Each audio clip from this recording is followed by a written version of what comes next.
Hiya, and welcome back to Northern Lights.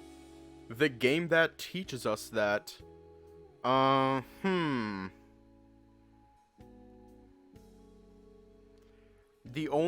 best way to come out as gay is to do so over a home-cooked meal with the only other gay person in town.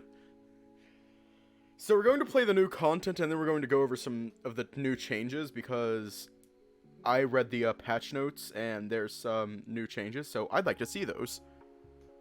So anyways, let's just hop right in where we left off. I feel like it's going to be a short stream, I don't know. The pair of us sitting in pleasant silence as the opening for The Shining rolled, our stomachs heavy with plentiful meal, hearts warmed with a renewed friendship and excitement for whatever the future had planned for us.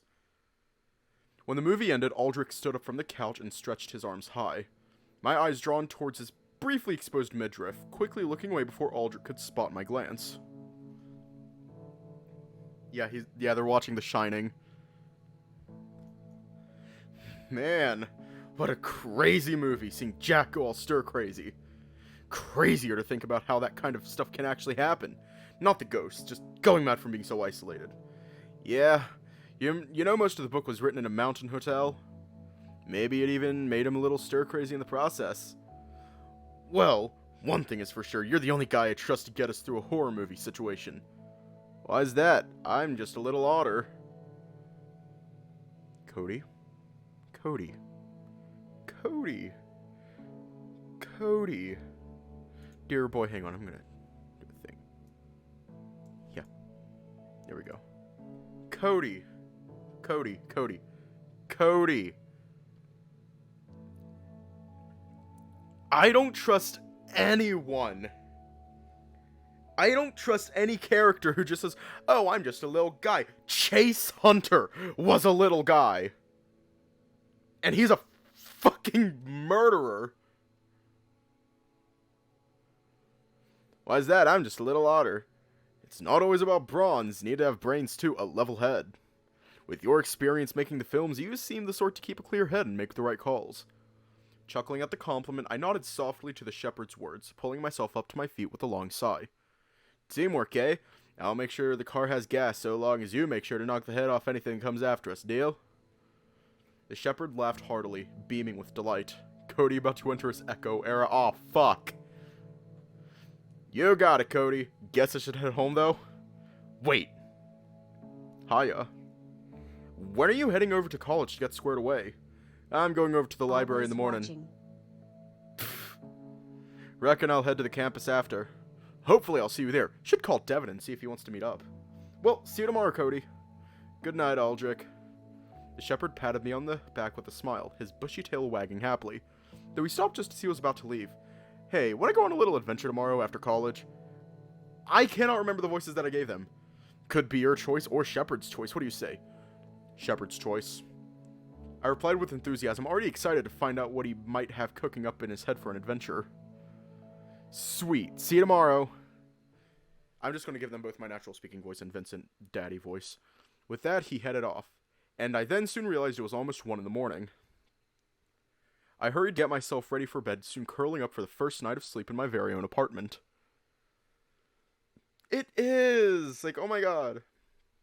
The sun was barely up, but I was quick out of bed. Not thinking much of running out of the apartment in my boxers to use the phone. Everything had gone so fast I embarked on the lengthy cross-country trip that I hadn't really gotten a chance to call my friends. Vinny had given me the day off to go to the campus, and I wasn't going to waste a moment longer. Why did I call it my daddy voice? It's just a deeper version of my normal voice. As the phone rang, I was so excited to catch up with Tobin and Liam, tell them how well everything was going, my ears perking up when there was an answer at last. Bonjour. Bonjour, Tobin. Hey, Cody. How's it going up there? We were starting to wonder if your bus got waylaid by some pirates. There was a sudden grunting and the fox yipped, a scuffle evident. Hey, give that back!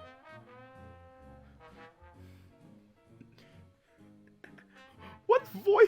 Cody? Oh man, what took you so long to call? It's time to drink water. It's time to drink water. Damn it. It's time to drink water. It's time to drink water. I told you the bus was gonna take forever. When I got here, everything happened kind of fast. Mom, have you seen the other phone? The fox's voice was getting farther away, and I knew there was no way he'd be able to pry the handset free from the gator. So, how's it going up there? Wait a second. Let Tobin... There was a distinct click as another phone joined the call. Finally, someone in this house needs to explain why the other handset was in the garden. Oh, that was me. Sorry, Tobin. Forgot about it after helping your mom with the weeding. The fox huffed loudly over the phone, and I just knew he was shaking his head in disapproval so hard that I could hear it. Over the next 10 minutes, barely taking any time to catch my breath, I recounted everything that had happened in just 2 days of being in town. Several times, Liam asked me to back up and repeat myself, but I couldn't manage to get my enthusiasm under control. I did leave out one thing, though. My confession to Aldrich. You're gonna hook us up with free movies, right? When you visit, course I will. Tobin huffed, finally speaking up in a moment of silence on the phone, and my rounded ears twitched. Alright, so, isn't anyone going to ask the obvious question? What question? You haven't even been there a week. You got a job, an apartment from your new job, and Aldrich, the guy you sent all them letters to, is still there and remembers you.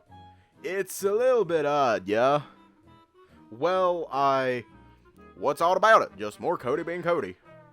You keep saying Cody being Cody like that's a normal thing that could happen to anyone.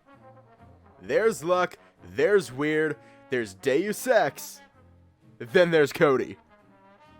The fox sounded frustrated, trying to explain himself, not pleased that Liam was, once more, trying to brush it off. This frustration put me on edge, and I switched the phone to my other paw. I was unnerved by the observation one I'd made myself the day prior, but quickly went to dismiss it. I just didn't want to sit around and mope, that's all. Things just kinda happened after that. Whatever, reckon I haven't really thought about it much. Still think it's odd. Maybe your new boss is some creepy serial killer. Tobin made a loud gagging noise. Please, no. Please, no. I have so much to live for. The fox did his best to impersonate my voice, but it was impossible for him to ever shake the French accent. Leaning into the moment, I playfully mocked Vincent's voice, but couldn't quite match his level of gruffness. Well, you should have thought about that before moving to the mountains.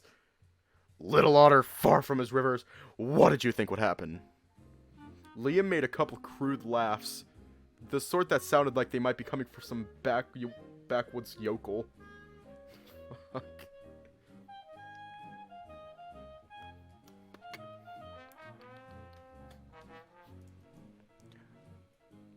I bet otter meat makes for some real good jerky. What the fuck? I'm begging ya. I'll do anything. I could make you some real good gumbo, I swears. Chuckling, a sinister smile crept across my face. Tobin setting me up for the perfect line to finish off the scene. Thanks for the tip. I'll be sure to add otter meat to the pot on the stove. And scene. We all chuckled softly, my heart swelling with pride. We might be thousands of miles apart, but the phone lines, for the moment at least, had me feeling like I was anchored back in New Orleans. Real nice laugh, Liam. That a new one you've been working on? Yeah, Tobin and I watched Texas Chainsaw the other night. Was trying to make my own Sacco Bumpkin laugh. 2 horror movies. I bet Amethyst is having the time of his life. Texas Chainsaw Massacre. It's too good, but he started using it for evil. That laugh turns him into a ninja, and he just sneaks up out of nowhere to drop that laugh on me. It makes Tobin's fur fluff up, brah. You should see him. The fox sighed a little, though he couldn't help but laugh. I leaned back against the wall with a heavy sigh, so glad to be talking to the gang again. See, Cody, what did I tell you? You're making a big fuss for nothing. What's going on with y'all? Tobin and I got a dorm to share, but he won't let me have the top bunk. Because I would rather go to class without the risk of being a crepe. All 3 of us laughed, with Liam going at it the loudest. Ricky set me up to work at the campus bookstore, so that would be nice. Wait. The gator's interruption was so loud and sudden that I pulled the handset away for a second. You said you got an apartment already? We gotta send Cody all the stuff. Smiling, it really felt like I was back home, caught up in the gator's over-the-top enthusiasm. You don't gotta send it all just yet, just some of my art and film stuff. Anything else you want? Anything else you want? I get my first paycheck next week, and we'll wire some money for y'all to ship the rest. Offering up my address and phone number, it felt nice to know that I would start getting more of my belongings in, and have our films back in my paws. I need to head off, guys, but I've been missing you loads. Stop being sappy. We got this, brah. Everything is sorting itself out. Take care, you two. Don't forget to call when you can. Salute, Cody. See ya. With that, I hung up the phone, a dumb grin staying plastered on my face as I walked back to my apartment, half naked. I was quick to get dressed, grab my empty backpack and a granola bar on my way out of the door to head off to the library on Vincent's advice. The Aspen Hollow Public Library sat at the north end of the downtown strip. It was rather a misleading building, as its appearance was more that of a large brick home rather than a cement box hiding a world of knowledge. Hesitantly standing at the bottom of the stairs leading to the front door, my eyes fixated on the entrance that residents were casually passing through. Any other day I would have been delighted to take a dive into local history, find inspiration for a new film. But Vincent's suggestion to check out the little curated collection had me unnerved, the sketch of the coin still fresh on my mind. Finally stepping inside, I was met with the smell of old books, fresh coffee, and rows of tightly packed bookshelves. I nervously made for the counter, a long floppy-eared rabbit librarian sitting there sorting book returns. She looked up and smiled. "Good morning, can I help you find something?" "Morning, miss. I heard there was a little town museum section here. Where can I find it?" The rabbit motioned with the paw towards the east wall. "Behind the last row of shelves in the history section, you'll find a staircase into the basement where we keep the archives. As well as a collection of historical memorabilia from the town." "Thank ya." She gave a nod and I followed her directions to the letter, walking down creaky wooden stairs into the surprisingly dry air of the building's basement. Down there were seemingly endless rows of carefully archived newspapers, historical records, and a small selection of microfiches. Fiches? Glancing over to the closest corner left me frozen in place again.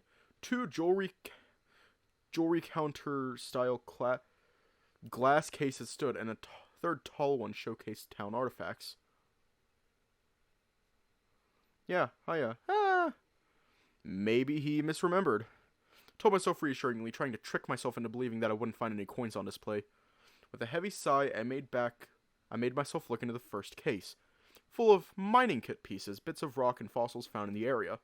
Small laminated placards naming the generous donors. Quite a lot of the donations were attributed to the master's estate.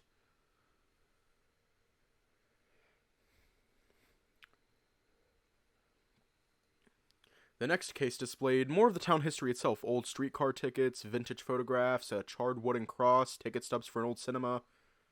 Then what little bit of false hope I had was smashed. My heart sank as I caught sight of what I feared. A small selection of old money, paper bills, script coins, and coins, none of which were proper American currency. And there it was, staring me right in the face, the same coin I'd drawn, a fleeting dream I could scarcely recall. My ears twitched, remembering the sound of metal clanging against metal. A pain growing in my right paw, as though I'd fallen asleep. That pin and needle sensation in my paw and a growing sense of dread filling me. My breath quickened, unable to look away from the coin as the sight of it seared into my brain. With a heavily shaking paw, I reached into my bag and pulled out the journal, opening to the page of the coin.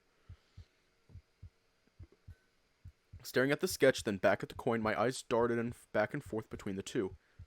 The ache in my paw grew. The sketch was strikingly accurate to the real coin. My heart raced and I was unable to look away, till the cough of a stranger nearby seemed to jolt me from my trance. "I need air!" I didn't care that I was in the library. I bolted up the wooden stairs, desperate to get outside of the building as quickly as possible. No sooner had I passed the top step and turned, I crashed into something quite sturdy, falling hard on my butt, journal sliding across the floor. "What in the blazes?" A harsh voice exclaimed, a figure looming over me. Proud antlers, a sneer on its muzzle. I'd crashed right into an elk. The stag had managed to keep his footing, though there was a clear, fiery anger in his eyes. "The library is not some playground to run around in." otter. Yeah, hiya. Ah.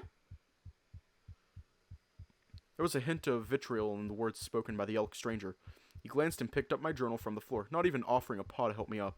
Scrambled to my feet, a look of shame set on my face. The elk's stern expression let me know that any excuse I came up with, even the truth, wouldn't be good enough. I'm sorry, sir. What's your name? Cody, sir, I'm real sorry. Please forgive me.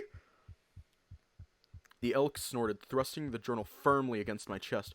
With such force, I staggered back a step and nearly fell over again. Like I'd forgiven Otter. The nerve! Don't let it happen again! Without a name given or another word, the elk headed down into the archives. With hurried steps, I left the library, collapsing onto a bench outside, ears lowered as my heart raced, my head pounding, feeling like I couldn't catch a breath. One paw gripping the arm of the bench so firmly claws were sinking into the wood. Then a deep mumbling voice spoke up, but I couldn't make out the words. Everything was pounding. My eyes were hard shut, trying not to see the world spinning, and I struggled to breathe. You okay, pup? Vincent's words becoming just slightly more understandable, I opened my eyes to see the golden wolf coming into focus. A look of deep concern on his face, yet I couldn't speak. My whole body was drowning in a torrent of anxiety.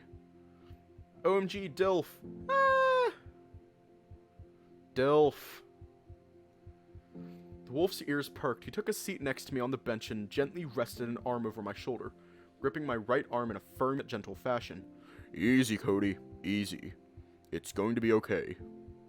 Just listen to my voice, alright? That's all I want you to focus on. Vincent's voice was deep, a lighthouse looming over the overwhelming sea, a beacon to find my way back to sanity. We're just sitting on a bench outside the library, you and I. Take a slow breath in, nice and easy. I did as he asked me to, hanging on to his words like a lifeline, letting the warm morning air fill every inch of me. Good. Hold it. Only for a moment. And exhale gently. Slowly letting the air come out of my lungs, the pounding in my head began to fade. Breathe in and out. The calm, collected voice of the wolf guided me out of the chaos, and little by little, the world felt right again. I could think clearly at last, glancing over at Vincent with a nervous smile, the wolf moving his arm away. Feel better, pup? Yeah, what was that? Looked to me like you had a panic attack. Not your fault, though. Can happen to the best of us. Would you like to talk about it? I just crashed into someone on my way out. Reckon he was angry by the way he spoke to me. But didn't catch his name, though. Chose not to mention the coin terrifying me or the rather hateful words of the elk that seemed to have no tolerance for an otter interrupting his morning. Try not to think about it too much. You've got a whole quagmire of things going on right now.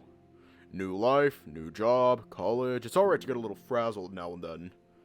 Giving a nod, I glanced back over at the wolf, who was still smiling calmly. Sitting next to him was really making me feel safe and in the moment. Are you going to be alright now? Yeah, I think so. Thank you, Vinny. Think nothing of it, pup. I'll see you tomorrow. The wolf stood and offered a paw, helping me to my feet. A firm pat on my back served as a final reassurance before making his way into the library. Hang on. I'm going to take a quick drink. And I'm going to do something. So hear me out. Hear me out.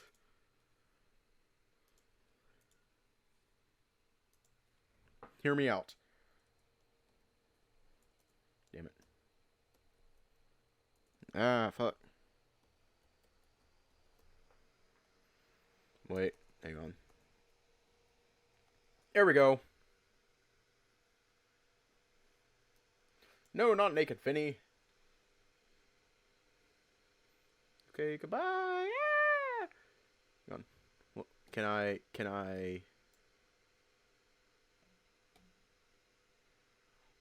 Come on. Come on, laptop. Come on. Come on, you can do it. You can do it.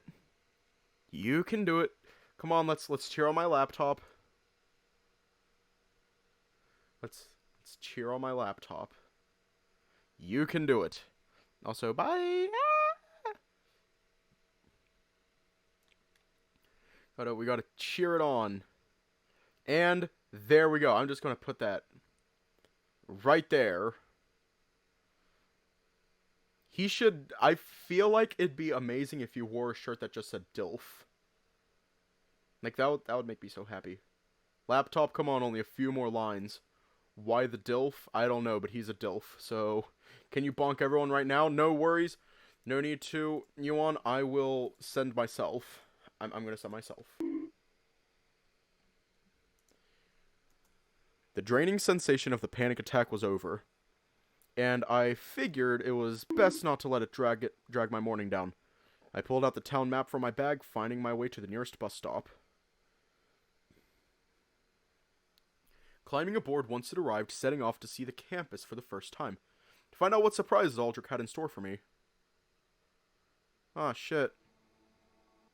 Aw, it's over. Yeah, it's going to be a short stream. There's only part 1.5, 2.5. Ah. Just crack my back.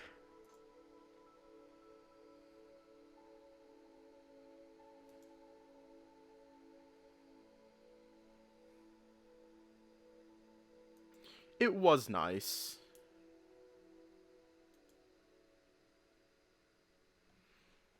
And now we're going to see some new changes, which is only two things were pleasant about waking up that morning: the warm, refreshing aromas of the bayou and the knowledge that my friends would be here soon. Gotten up early, taking time to repack my bags, hoping I'd figure out how to fit more stuff in. It was a losing battle, however, and I was lucky I could still fit everything I'd already packed back in. Carefully wrapping the geode in my thickest shirt, I tucked it in my backpack before wandering over to the closet. Fishing around, I made sure that I had accounted for all the reels of yeah, we already read all this. So we're just gonna leave off tonight. Yeah. I love this game. I love it. I love it a lot.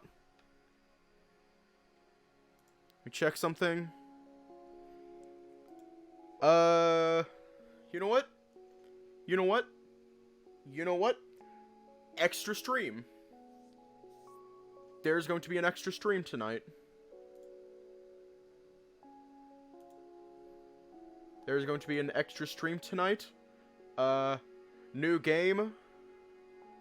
And if you want to see that, stick around. If not, stay safe. Have a good night. It's still a visual novel. And I will see you all tomorrow.